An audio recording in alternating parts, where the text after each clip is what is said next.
सोमवार ईद निमित्त सुट्टीचा दिवस होता, त्यामुळे मोठ्या संख्येने पर्यटक ताडोबा इथं पोहोचले होते आणि विशेष म्हणजे वाघांनी देखील या पर्यटकांना निराश केलं नाही। सकाळच्या सफारीत वाघ दिसण्याचा जणू एक नवा विक्रम रचला गेला।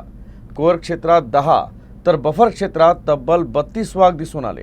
समोर आलेल्या माहितीनुसार सोमवारी सकाळी ताडोबा अंधारी व्याघ्र प्रकल्पात झालेल्या सफारीत कोर क्षेत्रात 10 वाघ आणि बफर क्षेत्रात तब्बल 32 वाघ दिसले।